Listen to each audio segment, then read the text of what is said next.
मेरा भाई हमेशा घर पर लड़ता रहता था कि मेरी शादी करवा दो। आखिरकार भाई की शादी हो गई, लेकिन शादी की पहली रात ही मेरी भाभी फोत हो गई। कुछ महीनों बाद हमने फिर से भाई की दूसरी शादी करवाई, लेकिन बड़ी हैरत की बात है कि जब दूसरी बीवी भी पहली ही रात मर गई, मुझे राज जानने के लिए भाई की तीसरी शादी करवाना जरूरी थी। और शादी की पहली रात मैं कमरे में छुप गई, लेकिन उस वक्त मेरे होश उड़ गए जब भाई कमरे में आते ही कोई चीज खाकर भाभी के साथ, जिससे भाभी की चीखें। सुबह से ही मेरे भाई अहमद का झगड़ा आसमान छू रहा था और माँ से इस बात के लिए झगड़ा कर रहे थे कि उनकी शादी करवा दी जाए। लेकिन सारा मसला यही था कि माँ भाई की शादी नहीं करवाना चाहती थी। माँ को लगता था कि वो बहुत ही नकारा है। गांव वाले भी उसके निकारेपन को जानते हैं कि वो कुछ नहीं करता। ऐसे में कौन अपनी बेटी भाई को देगा। लेकिन जैसे जैसे दिन गुजर रहे थे, भाई का झगड़ा और बढ़ता चला गया। तंग आकर माँ ने भाई की शादी की बात गाँव में ही कर दी, लेकिन सभी लोगों ने मना कर दिया। भाई का गुस्सा और ऊपर चला जा रहा था।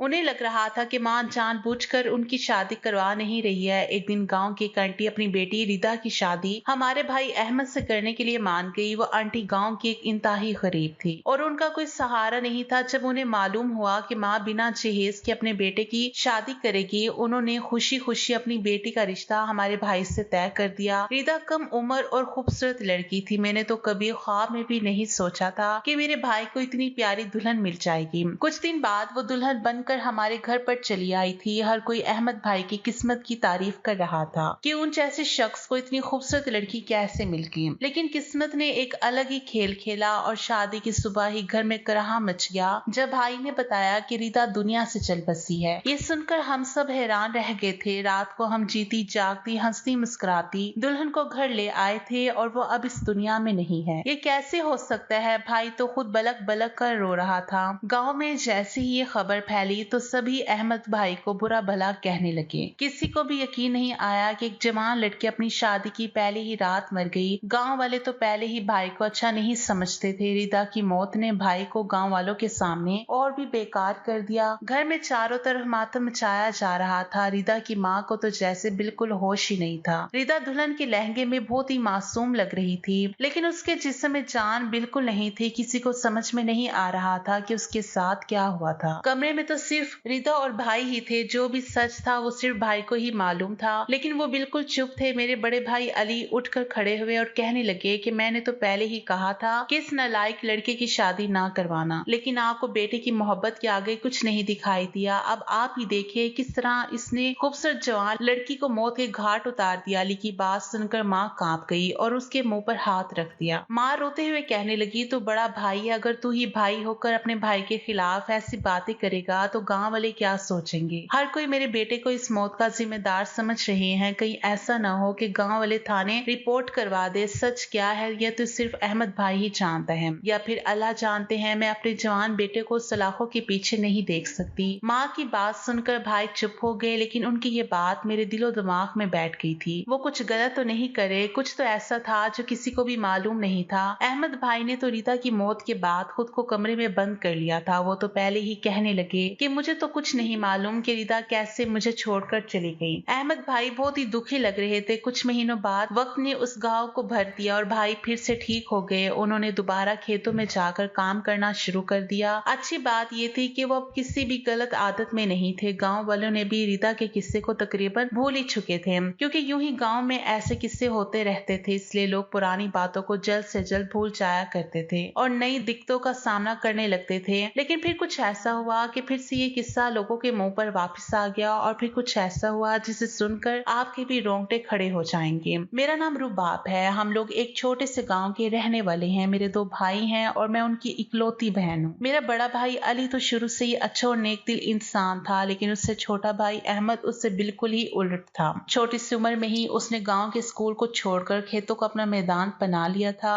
सारा वक्त खेल कूद करता और इसी वजह से पापा भी उससे बहुत नाराज रहते। पापा को लगता था कि जैसे जैसे बड़ा होगा तो शायद वो सुधर जाए और अपनी जिम्मेदारियों का एहसास करने लग जाएगा, लेकिन पापा ही राह दिखाते दिखाते इस दुनिया से चल बसे। हर गुजरते दिन के साथ साथ अहमद भाई बिगड़ता चला गया। ना उसने पढ़ाई की और ना ही उसके अंदर कोई टैलेंट था। हमारे पापा हमारे लिए जायदाद से बहुत कुछ छोड़कर चले गए थे, लेकिन अहमद भाई को इसकी फिक्र नहीं थी। अली भाई सारी जमीनों का देखभाल करते और फसलों का ख्याल रखते। मैं भी अहमद भाई को समझा समझा कर थक गई थी और आखिर मैंने उन्हें उनके हाल पर छोड़ दिया था। अहमद भाई किसी तरह के नशे की आदत में पड़ गए थे और रात में ही घर आते थे, लेकिन फिर जिंदगी में कुछ बदला और फिर मेरी माँ ने अली भाई की शादी एक खूबसूरत लड़की से करवा दी। उस रात अहमद भाई ने बहुत ही हंगामा किया और कहने लगे, माँ तुम्हें हमेशा अली भाई का ही ख्याल रहा, तुमने कभी मेरे बारे में सोचा ही नहीं। क्या होता अगर तुम हम दोनों भाइयों की शादी एक साथ करवा देती तो एक नहीं घर में दो बहुएं आती। ये सुनकर माँ को गुस्सा आ गया और माँ कहने लगी, तो आज तक अपने पैरों पर खड़ा तो नहीं हो सका तो कौन तुम्हें अपनी बेटी देगा। गाँव की नजर में तूने हमारी इज्जत मिट्टी में मिला दी है। सारा गाँव कहता है कि अहमद को देखो, सारा दिन आवारा गाँव में घूमता रहता है और नशा करता है।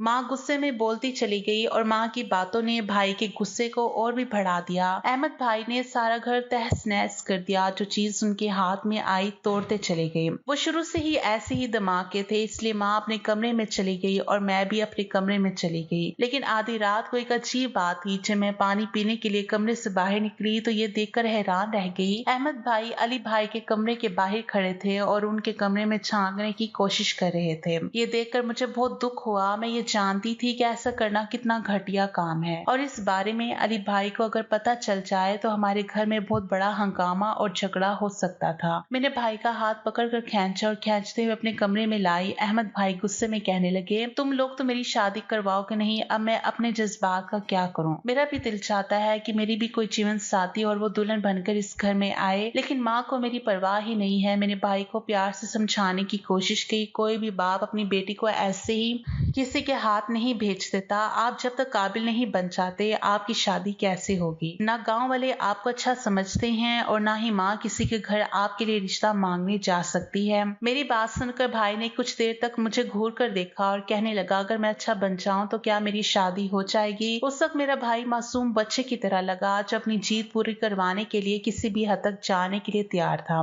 मैंने अहमद भाई से कहा कि मैं वादा करती हूँ मैं खुद आपके लिए लड़की ढूंढ कर लाऊंगी, लेकिन पहले आप खुद को बदल कर तो दिखाए। मेरी बात सुनकर भाई अपने कमरे में चले गए थे और मुझे एहसास हो गया था कि अब वो ऐसी वैसी हरकत नहीं करेंगे। गांव में तो ऐसे ही इज्जत के नाम पर फौरन ही गला घोट दिया जाता है और अहमद भाई तो अपने ही भाई के कमरे में झांक रहे थे। लेकिन अगली सुबह मैं हैरान रह गई जब अहमद भाई ने अली भाई के खेतों में जाकर काम करने के लिए कहा। भाई कहने लगे, भैया आपकी नई नई शादी हुई है, आप अपनी बीवी को देखिए, खेतों का काम मैं देख लूंगा। अली भाई जोर जोर से हंस पड़े। उन्हें लगा कि शायद अहमद भाई नशे में है इसलिए ऐसी बातें कर रहे हैं। लेकिन कुछ ही देर में माँ और अली भाई को अंदाजा हो गया कि अहमद भाई ना नशे में थे और ना ही मजाक कर रहे थे। उन पर तो मेरी बातों का असर हो गया था। उन्होंने कहा, अहमद मैं तुझ पर भरोसा नहीं कर सकता, इसलिए मैं तुझे अकेले में कोई जिम्मेदारी नहीं दे सकता। अगर चलना है तो तुम्हें मेरे साथ चलना होगा। अहमद भाई मान गए और अगले ही दिन अली भाई के साथ खेतों में जाना शुरू कर दिया। कुछ ही दिन गुजरे थे कि अहमद भाई दोबारा अपनी शादी के लिए माँ से कहने लगे, माँ अब तो मैं लगन से खेतों में भी काम करता हूँ, अब मेरी शादी कर दी जाए। माँ ने पहले मना कर दिया, लेकिन फिर माँ को एहसास हुआ कि वाकई में अहमद के अंदर बहुत ही बदलाव आया है और गांव वालों ने भी इस बात को महसूस किया। जो भी माँ से मिलने जुलने के लिए आता था वो यही कहता था कि अब आपका बेटा सुधरने लगा है। इसलिए घर में रोज के झगड़े से तंग आकर माँ ने अहमद भाई के लिए लड़की देखनी शुरू कर दी। लेकिन पता नहीं किस्मत में ऐसा क्या लिखा था, शादी की पहली ही रात उनकी बीवी दुनिया से चली गई और गाँव में एक बार फिर से अहमद भाई के बारे में बातें होने लगी। अहमद भाई के लिए ये गम बहुत बड़ा था, लेकिन वक्त ने जब घाव भर दिए और वो दोबारा से काम पर लगे तो एक बार फिर उन्होंने अपनी शादी के लिए माँ से कहा। माँ ने अहमद भाई के आगे हाथ छोड़े और उनसे कहा कि अब दोबारा किसी की बेटी को अपने घर की बहू बनाकर नहीं ला सकती। ये सुनकर अहमद भाई पहले की तरह फिर से झगड़ा करने लगे। उन्होंने कहा कि ना ही वो रिदा की मौत के जिम्मेदार हैं और ना ही उन्हें मालूम है कि रिदा को क्या हुआ था। भाई माँ पर दबाव डाल रहे थे कि माँ ने अगर उनकी शादी ना करवाई तो वो कोई गलत कदम उठा लेंगे। माँ अपने बेटे के आगे मजबूर हो गई। अली भाई की बीवी जवेरिया भी घर पर ही रहती थी और अहमद भाई अजीब सी नजरों से उनकी बीवी को देखा करते थे।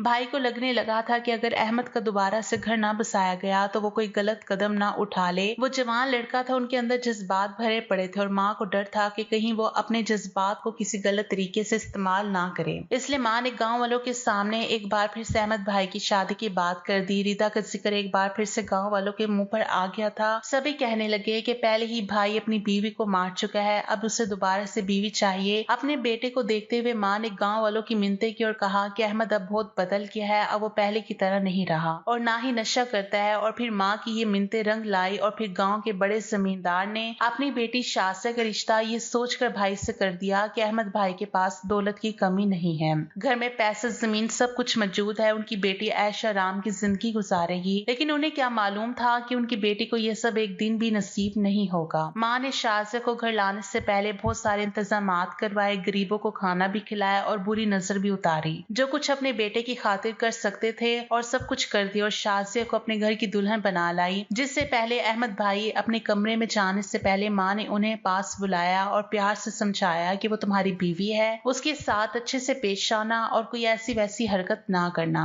कि जिसकी वजह से एक बार फिर से हमारी इज्जत खराब हो। माँ की बात सुनकर भाई मुस्कुराए और कहने लगे, माँ तुम तो ऐसे कह रही हो कि मैं जाते ही शाजिया पर जुल्म करूंगा, तुम फिक्र ना करो, तुम्हारी बहू को कुछ नहीं होगा। रिदा की शायद इतनी ही जिंदगी थी। अहमद भाई अपने कमरे में चले गए। माँ बहुत डरी हुई थी। जवेरिया भाभी भी बार बार यही कह रही थी कि माँ ने अहमद की दूसरी शादी करवाकर बहुत गलती की है, वो इस लायक नहीं है कि उनकी जिंदगी में कोई लड़की को लाया जाए। और जवेरिया भाभी की बात सुबह सुबह ही सच साबित हो गई थी जब भाई रोते हुए अपने कमरे से निकले थे और उन्होंने कहा कि शासिया हमेशा के लिए हमें छोड़कर जा चुकी है। ये खबर सुनकर हम सबके होश उड़ गए। माँ गिरकर बेहोश हो गई थी और मुझे भी समझ नहीं आ रहा था कि मेरा भाई क्या कह रहा है। भाई का रो रो कर बुरा हाल था। अली भाई उन्हें बहुत बुरा भला कह रहे थे और साथ ही मैं माँ को भी कोस रहे थे कि माँ ने क्यों दोबारा से उसकी शादी करवाई। रीता की माँ तो गरीब औरत थी, बेटी की मौत पर चुप हो गई, खामोश हो गई। लेकिन शासिया का बाप तो जवान बेटी की मौत पर हंगामा मचा देगा। फिर वही हुआ जिसका मुझे डर था। गांव में कोई बात छुपती ही कहाँ थी। कुछ ही वक्त लगा था और सारे गांव वाले हमारे घर के बाहर आ गए थे। जब शासिया के बाप ने सुना कि शासिया मर गई है, उसने अहमद भाई को गालियां दी। सभी कह रहे थे कि पता नहीं अहमद नशे में ऐसा क्या करता है कि बीवी रात को ही मर जाती है। शाजिया के बाप ने भी अहमद का कॉलर पकड़ लिया और खूब मारा, लेकिन उसकी जुबान पर सिर्फ एक ही बात थी कि उसने कोई गुनाह नहीं किया है और ना ही उसने किसी को मारा है। उसे तो खुद ही नहीं मालूम था कि शासिया कैसे मर गई और उसे खुद भी बहुत दुख था। शासिया के बाप ने धमकी भी दी कि वो अहमद के खिलाफ पुलिस रिपोर्ट दर्ज करवाएगा और उसे जेल की सलाखों के पीछे डलवा देगा। अली भाई ने बड़ी मुश्किल से उसके आगे हाथ जोड़कर इस मामले को खत्म करवा दिया था और माँ को भी कह दिया था कि अब वो अहमद को समझा दे कि ना ही उसकी शादी हो सकती है और ना ही उसे इस घर से निकलने की जरूरत है, क्योंकि गांव वाले उसके दुश्मन बन चुके हैं। ये बात एक राज बनकर रह गई थी कि रीता के बाद शासिया कैसे मर गई और आखिर अहमद की किस्मत में ही शादी की रात बीवी की मौत क्यों लिखी थी। क्यों भाई के किरदार पर उंगली उठे जा रही थी तो कोई उसे बदकिस्मत ठहरा रहा था। कुछ दिन भाई ने घर में ही रहकर गुजार लिया, लेकिन एक जवान मर्द थे, कब तक चार दीवारों में बंद रह सकते थे। अली भाई की मना करने के बावजूद भी वो दोबारा से खेतों और जमीनों पर जाना शुरू कर दिए। कुछ दिनों तो गांव वालों ने उन्हें देखकर बहुत बातें बनाई और हंगामा भी किया, लेकिन आहिस्ता आहिस्ता सब अपनी जिंदगी में मगन हो गए। मगर एक नया हंगामा उस वक्त खड़ा हुआ जब अहमद भाई ने एक बार फिर से अपनी शादी की बात की और माँ से कहा कि वो शादी के बगैर नहीं रह सकते। उनके जज्बात उन्हें गलत कामों के लिए उस्काते हैं। अच्छा ये रहेगा कि वो आसानी से उनकी ख्वाहिश को पूरा करा दे। भाई की बात पर माँ भड़क उठी और कहने लगी, तू तो बहुत ही ढीठ हो गया है, तुझे अपनी माँ के सामने ऐसी बातें करते हुए शर्म नहीं आती। पहले ही तेरी वजह से 2 मासूम लड़कियां जान से हाथ धो बैठी,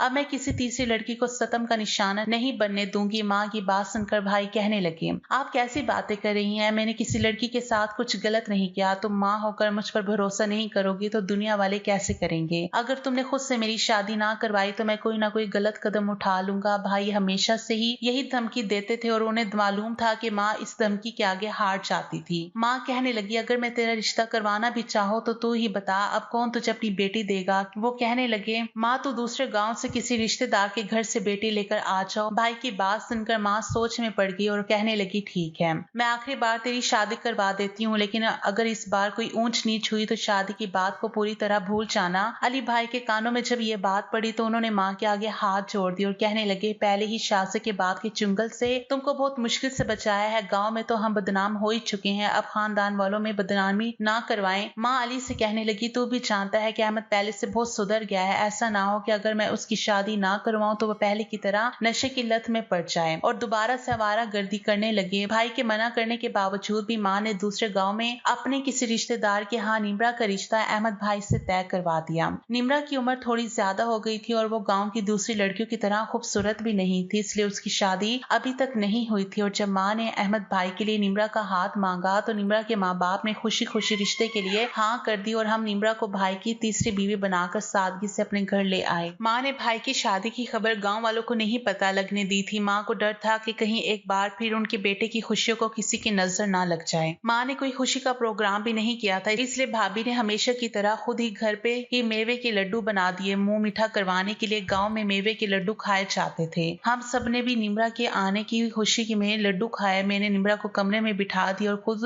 उसके लिए लड्डू लेने किचन में गई तो जवेरिया भाभी भी किचन में ही थी। हालांकि वो किचन में बहुत कम जाती थी, इसलिए उस वक्त उन्हें किचन में देखकर मैं चौंक गई क्योंकि वो लड्डू बना रही थी। मैंने भाभी से पूछा कि आप लड्डू किसके लिए बना रही हैं? भाभी कहने लगी तुम्हारे अली भाई के लिए। उन्होंने कहा है कि उन्हें लड्डू बहुत पसंद आए हैं, उन्हें और लड्डू खाने हैं। मेरे गर्म दूध के 2 गिलास उठाए और भाभी से कहा कि ठीक है, मैं भाई के कमरे में ये दूध का गिलास रख दूं, फिर मैं सोने के लिए चली जाऊंगी। जबकि मेरा ऐसा इरादा नहीं था। मैंने सोच लिया था कि मैं आज की रात अहमद भाई के कमरे में छुपकर गुजारूंगी। वैसे तो ये काम अच्छा नहीं है, लेकिन जिस तरह मेरी दोनों भाभियां शादी की रात ही मर गई थी, उसके पीछे की वजह को मैं जानना चाहती थी। मैं दूध के गिलास कमरे में रखने के लिए गई तो निम्रा बाथरूम में गई थी। मैंने मौके का फायदा उठाया और कमरे में छुप गई। अहमद भाई काफी देर बाद कमरे में आए थे। निम्रा बिस्तर पर घूंघट डाले बैठी थी। अहमद भाई ने कमरे में आकर दूध का गिलास उठाया और अपनी जेब से एक लड्डू निकाल कर दूध के साथ खा लिया और भाभी की तरफ देखे जा रहे थे। मैं हैरत से उन्हें देख रही थी। वो तो पहले ही लड्डू खा चुके थे, अब दोबारा इस तरह लड्डू क्यों खा रहे थे? अचानक ही मेरे दिमाग में आया कि भाभी दोबारा से लड्डू बना रही थी और पहले वाले लड्डू खत्म हो चुके थे। शायद उन्होंने ही भाई को ये लड्डू दिया था। लेकिन जहां तक मुझे मालूम था कि जवेरिया भाभी अहमद भाई से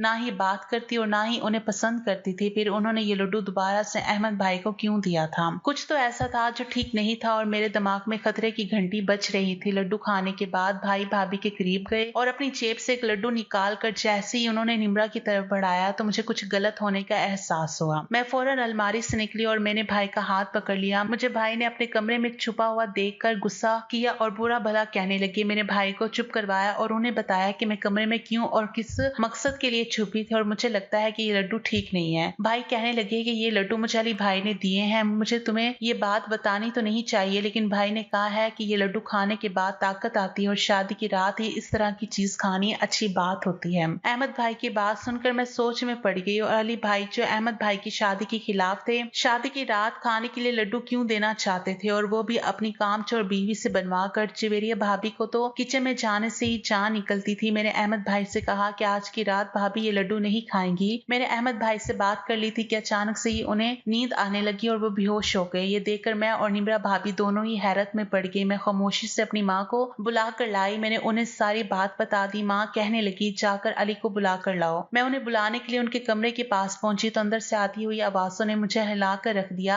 अली भाई जवेरिया भाभी से कह रहे थे कि बस नशे का काम तमाम होने दो, फिर मैं देखूंगा कि अहमद की चौथी शादी कैसे होती है। मैं उसे अच्छी तरह जानता हूँ, वो शादी के बगैर नहीं रह सकता और जब उसकी शादी नहीं होगी तो वो यकीनन कोई उल्टा सीधा कदम उठाएगा और हमेशा के लिए माँ उसे इस घर से निकाल देगी और गाँव वाले भी उसे पत्थर मारेंगे। सांप भी मर जाएगा, लाठी भी नहीं टूटेगी। किसी को मालूम ही नहीं होगा कि ये सब मैंने किया है। रुबाब और अहमद मेरे सुतेले भाई बहन थे, लेकिन पापा ने मरते मरते जायदाद से उन दोनों को भी हिस्सा देकर मेरे साथ बहुत गलत किया है। रुबाब का हिस्सा तो मैं कभी उसे दूंगा नहीं, लेकिन अगर अहमद की शादी हो गई और उसके बच्चे हो गए तो उन्हें मुझे हिस्सा देना पड़ेगा। इसलिए मैं कभी उसका घर बसने नहीं दूंगा और उसे दोबारा नशे की लत लगवा दूंगा जैसे मैंने पहले उससे लगाया था। भाई और भाभी बहुत कुछ कह रहे थे, लेकिन मेरे होश उड़ गए थे। मैंने जाकर सारी बात माँ को बता दी थी, जिसे सुनकर माँ के आंसू बहने लगे। अली भाई बाबा की पहली बीवी के बेटे थे और फिर बाबा ने माँ से दूसरी शादी की थी। फिर मैं और अहमद भाई पैदा हुए थे, लेकिन माँ ने कभी बच्चों में कोई फर्क नहीं होने दिया। पता नहीं अली भाई के दिल में ये जहर कैसे भर गया था। दौलत के लालच में वो इस हद तक आगे बढ़ गए थे कि उन्होंने 2 मासूम लड़कियों की जान ले ली थी। अहमद भाई की बीवियों के लड्डू में जहर मिलाकर उनकी जान ले ली, लेकिन अहमद भाई को लड्डू में नशा मिलाकर खिला देते ताकि सुबह तक भाई को होश आए। अगर अली भाई सीधे अहमद भाई को कोई नुकसान पहुंचा देते तो शायद वो भी शक में पड़ जाते। इसलिए उन्होंने बहुत चालाकी से प्लान बनाया था, मगर सच कभी नहीं छुपता और एक ना एक दिन सामने आ ही जाता है। भाई को सुबह जब होश आया तो माँ ने उन्हें सारी बात बता दी। माँ ने खुद ही अली भाई के खिलाफ रिपोर्ट लिखवाई और गाँव वालों को बुलाकर भी सारी हकीकत बता दी, क्योंकि अली भाई ने 2 मासूम लड़कियों का कत्ल किया था,